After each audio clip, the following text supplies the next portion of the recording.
Hi there, I'm Dr. Connor Bell, and I'm the Bassoon professor at West Texas A&M University. This video is to help you prepare Etude number 2, better known as Etude number 3 from the Milde concert studies for the 25 to 26 TMEA All-State auditions.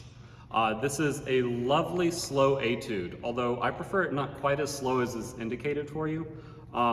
Between 36 to 40 beats per minute to the dotted quarter note is a much better way to be thinking of this rather than individual eighth notes.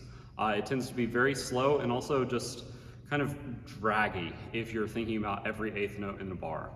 You should be doing some type of subdividing though to make yourself more accurate, because it's easy to have, especially these longer notes, especially where there are ties, where there are dots in weird places, it's easy to get lost. So while you're using your metronome, have it give you all eighth note subdivisions, boom, click, click, something like that, as well as a 1, 2, 3 really clearly in 9/8 so that you don't lose your place.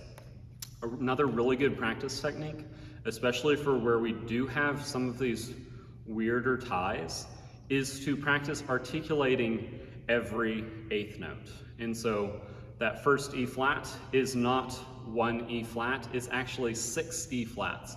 Da da da da da da da da da da da da da da da da da. That will make sure that you are subdividing as a habit, especially early on. Do that like 2/3 of the time while you're working on this. If you do that for long enough while you're learning the etude, all of a sudden subdivision will become automatic. It'll also help you play musically, because instead of just playing that first E flat and parking it, you'll think of the natural growth through that long note as we grow and lead into the second bar of this, where we have a little climax to that first phrase. So be interesting. Milde gives you some dynamic indications. We have some dynamics, we have some hairpins. You should be adding your own as well. Also, I have gone through and added a few suggestions if you're looking at my edition of this. That's available for free on my website, see the description in the video. And I've also taken out the cut material, so it all fits on one nice, lovely page for you. It's also easier to read. While you're learning this one, make sure that you are giving all of those 16th notes room to breathe. While I play it at a faster tempo than is suggested, I definitely don't work on it at that faster tempo, especially for these 16th notes. We want them to feel really effortless as you're playing them. And we still want you to be thinking of those big beats. There can be a little bit of a push and pull, especially through some of the more dramatic sections. You should have an idea for every phrase where its climax is, as well as where its low point is, and always be either leading to that climax or leading away from it. You could also think of that for each section of the piece. For instance, the first 16 bars are a fairly self-contained chunk of music before the cut. That should have its own climax. It should have its own low point.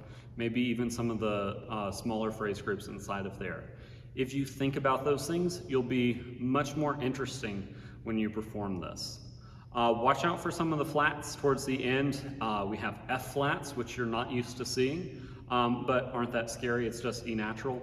But make sure that you don't teach yourself to hesitate when you're playing those note groups with the stranger accidentals. Learn them right the first time, and then play that arpeggio just as effortlessly as you played the C major arpeggio in measure 5. They should sound the same to your listener in terms of your relative ease or unease.